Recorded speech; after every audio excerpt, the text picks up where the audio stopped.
all our friends and guests, Clark and I are truly thankful to everyone who came all the way to witness our union. We know that the times have made things extra challenging because of extraordinary circumstances, but don't worry, we will make it worth your while. Each one of you has been handpicked by us as a couple. All of you have been part of our love story, the camaraderie, adventures, love and support you shared with us. It was led us to this beautiful day, and for that, we are deeply grateful. Everyone here has been part of our journey, and then our memories and experience spent together truly made our relationship richer, and that we are forever thankful for.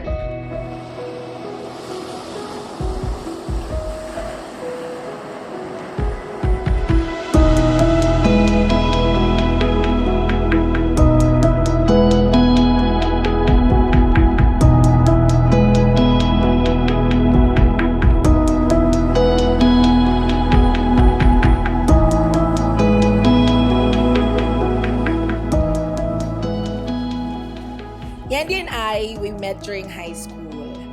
I still remember the first time we shared a moment together. We were both being punished because we are always late for our classes. So, yung teacher, pinagwalis kami sa schoolyard. I was like, oh Yendy, tayo na naman. So, naging close kami dyan. And then, it wasn't until college or after college that our friendship really blossomed. So, because our families used to hang out together, there's something about Yendy that makes you gravitate towards her. She has social skills like no other. The life of the party. She charms everyone with her candidness, but it's her sincere heart that shines the most. Yen, my love, I couldn't be more happy for you that you finally found your match. You know, he supports you, alam niya ugali mo, he tolerates you actually. And the first time we met Clark, he came off as mayabang and may ere, mukhang playboy. Oh my gosh, I was like, Yendy, sure ka hindi playboy to. But everything changed when we went to Davao, Clark. We had a connection. Grabe, VIP namin, he was so hospitable, he was so generous and everything. His yabang turned into funny jokes. Nakita ko talaga yung chemistry nila ni Yendy. And I was like, iba talaga. Nakita ko yung spark niya, guys.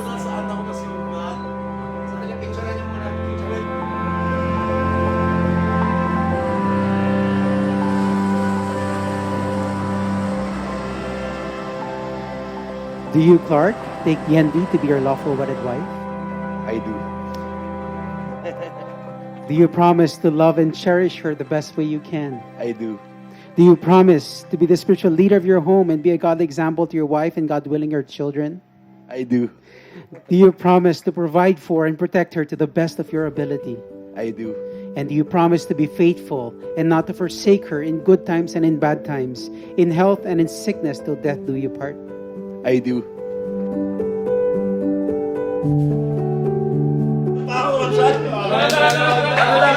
Single lang.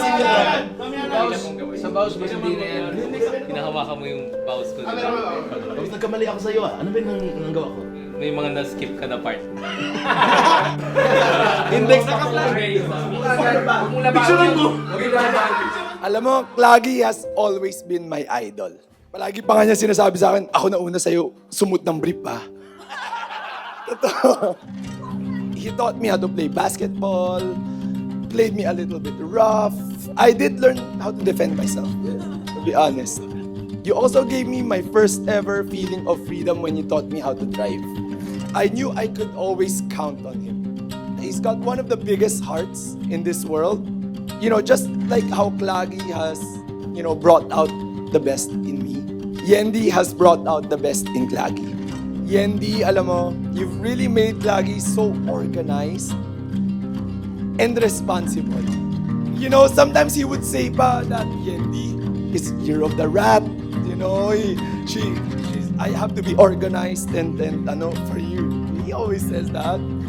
But in reality, I think it's really just because you've given him such a clear direction and purpose in life. You've made Clagy even more of a bad ass. Yendy, Klagi has promised me that he will treat you as the POD, the Princess of Davao. We are so excited to be a part of the party you call life.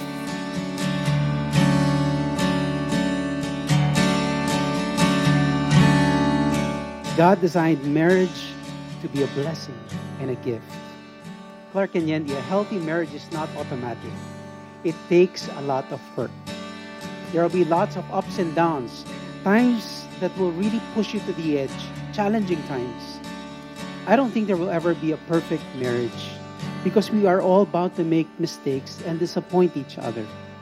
But we can all aim for a healthy one, a marriage lived according to God's design and purpose. God desires not only for your marriage to work, but more importantly, He wants your marriage to honor and glorify Him. Love is a commitment directed towards imperfect people to seek their highest good, which oftentimes will require sacrifice. I'm sure by now you've realized that neither of you are perfect. True love means that we will see each other's flaws, mistakes, imperfections, and still choose to love each other. Ma, ito na yung pinakahihintay mo. Aalis na ako sa bahay mo. Pinagawa ko raw siya ng driver. Ano yan? Oras, para ngayon. Oh, yeah. Baka pwede natin gawa ng boat diretso-diretso. Yun, mas maganda! Nasaan ba siya? Nasaan ba siya? Uncle Clark and Dee are truly a perfect match, even astrology said so. Just some final words. Uncle Clark, thank you for always taking care of her and dealing with her tantrums. And I've never seen someone calm her down as fast as you can. Just know that my tears weren't out of completely sadness. I'm also very happy for both of you. After all this time, this finally happened. I saw Dee cry over it on her original wedding day last year.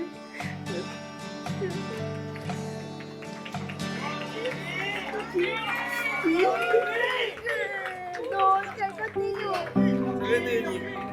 It's okay.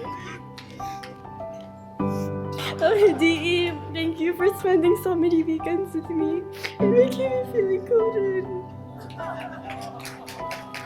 Do you, Yendy, take now this man Clark to be your lawful wedded husband? I do. Do you promise to love him unconditionally? I do. Do you promise to respect, honor, and submit to him as unto the Lord? I do. Through Christ, do you promise to be a godly wife to your husband and a godly mother to your children? Absolutely. I do.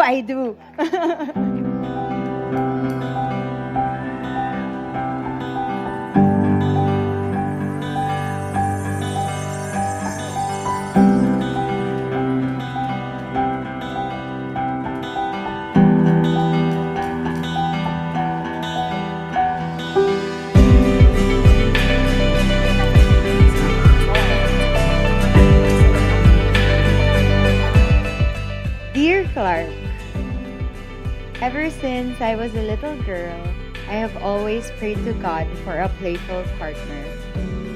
And then Clark came along. I had no idea what was in store.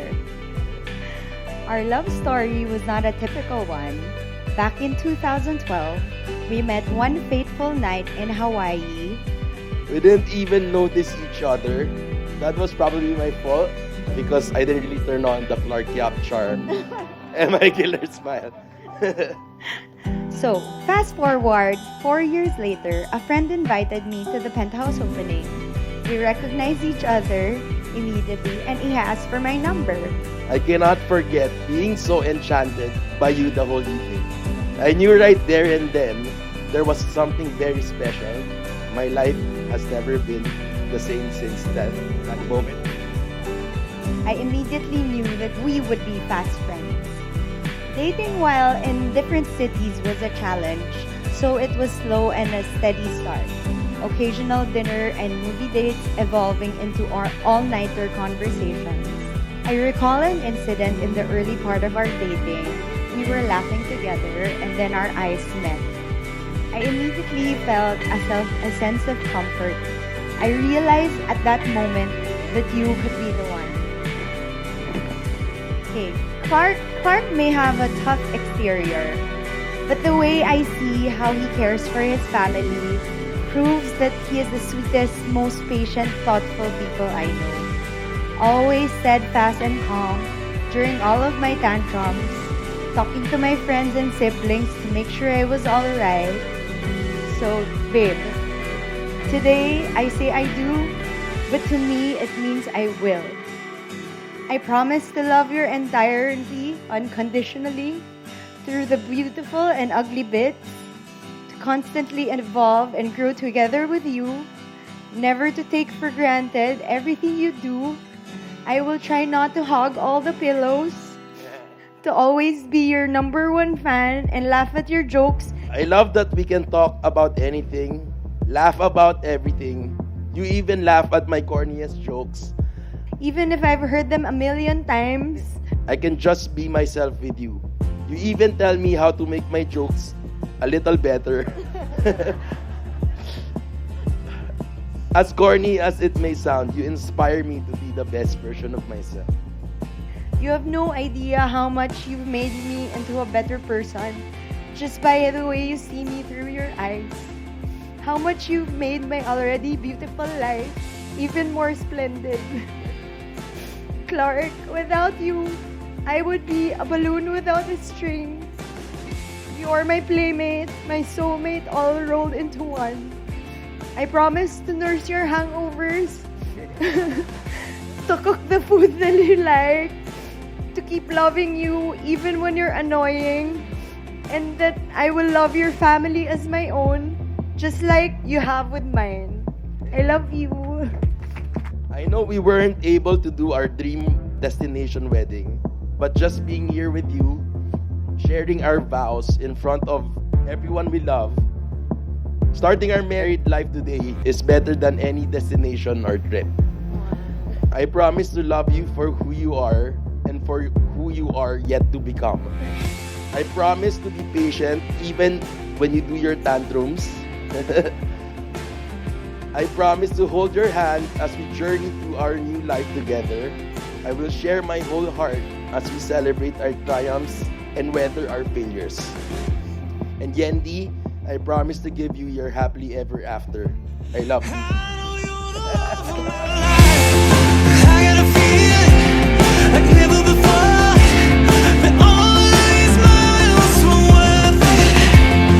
Chasing your heart and running the ghost, 'cause I will be loved by you.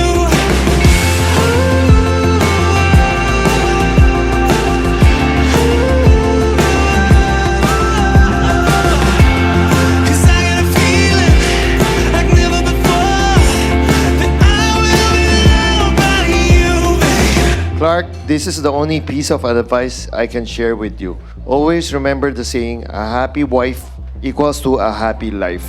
We have a family policy, no return, no exchange. Just ask my dad. Yendy, Clark, I give this ring to you as a token of my love, and I pledge you my loyalty and devotion for the rest of my of life. my life.